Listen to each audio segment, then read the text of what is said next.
L'histoire de la Réforme ici aux Pays-Bas est longue et riche et marquée par beaucoup de sang. Pendant les 700 années précédant Luther, il y avait divers enseignants qui ont répandu une connaissance de l'Évangile à travers les Pays-Bas. Ils avaient une Bible vaudoise traduite en néerlandais au XIIe siècle. Finalement, les enseignements de Luther ont trouvé un terreau fertile dans la vie de Menno Simons, un homme fidèle et sérieux. Il est né ici à Witmarsum, éduqué dans le sacerdoce, était un fervent défenseur de l'Église, il était volontairement ignorant de la Bible, refusant de le lire par crainte de être séduit par les hérésies qu'il contenait.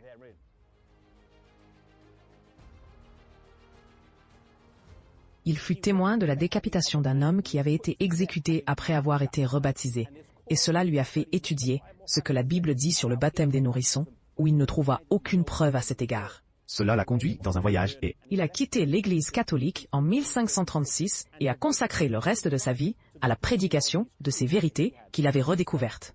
Il était le seul réformateur radical ici aux Pays-Bas, et pendant les 25 années suivantes, lui, sa femme et ses enfants ont voyagé à travers tout le Pays-Bas et le nord de l'Allemagne, prêchant l'Évangile. Ses disciples étaient doublement persécutés, car ils étaient souvent confondus avec les fanatiques münstériens également. Vraiment, les paroles de Tertullien résonnaient vraiment. Le sang des chrétiens était semence. l'Évangile, et cela a été prouvé ici aux Pays-Bas.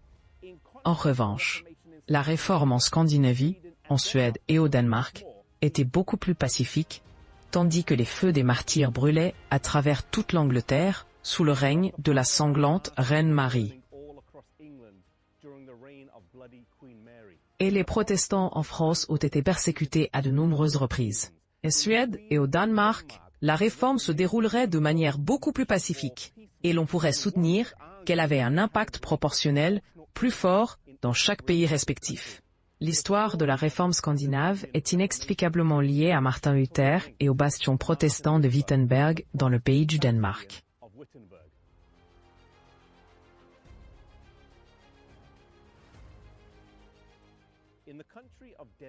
Une des figures principales de la réforme était un homme nommé Hans Tausen.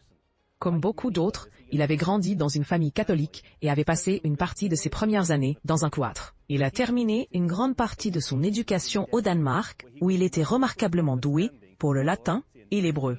Mais il allait également étudier à Cologne.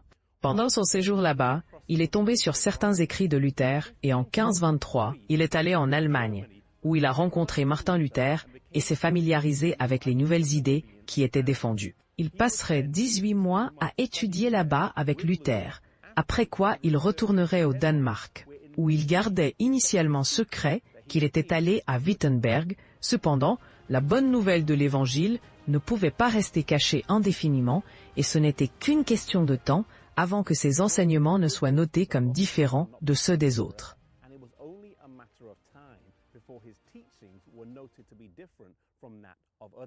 Il fut bientôt expulsé du cloître, mais c'était peut-être la plus grande erreur que ses adversaires pouvaient commettre. Maintenant, il n'avait aucun contrôle sur lui et il pouvait voyager et prêcher à travers tout le pays, provoquant un grand renouveau. Il a également traduit le Pentateuque en danois, et cela a été largement diffusé.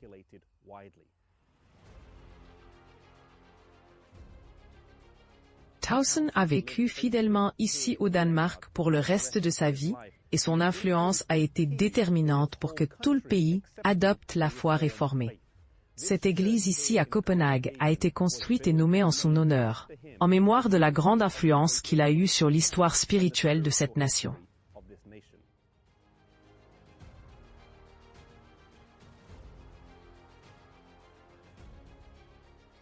À peu près au même moment où Tausen provoquait un réveil au Danemark, les frères Petri avaient un impact similaire ici en Suède.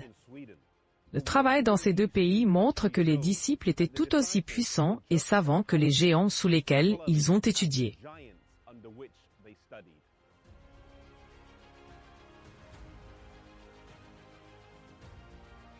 Olaf et Laurentius Petri, les fils d'un forgeron à Örebro, ont tous deux étudié à l'université de Wittenberg, où ils ont été influencés par Luther et Mélenchon. Olaf a obtenu sa maîtrise en 1519 et tous deux sont retournés dans leur patrie, la Suède. Ils ont aidé à traduire la Bible en suédois, et grâce à leur travail acharné lors de la diète de Vastra, la Suède a été déclarée luthérienne, le premier pays à le faire.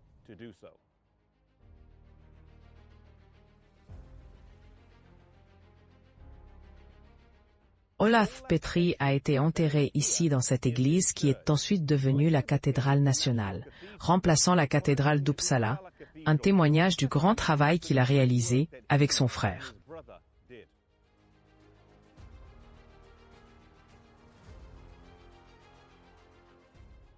Bien qu'il ait pu être plus facile pour les frères Petri ou Towson de vivre, étudier et travailler dans un endroit comme Wittenberg ou Genève, Dieu avait mieux à leur offrir.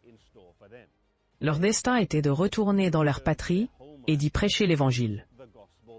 Ils connaissaient la langue, la culture et les coutumes, et ils étaient capables d'accomplir un travail là-bas que d'autres venus d'ailleurs n'auraient pas pu faire. Quel que soit le travail que vous fassiez, puissiez-vous commencer par ce qui est le plus proche, que ce soit votre église locale, ou qui pourrait être petite, modeste et pas très animée. Ou peut-être c'est votre pays d'origine. Tout le monde n'est pas appelé à aller dans une terre lointaine, mais nous pouvons tous commencer à travailler pour Dieu, juste là où nous sommes. Puissiez-vous répondre à l'appel de Dieu, comme ces hommes l'ont fait par le passé.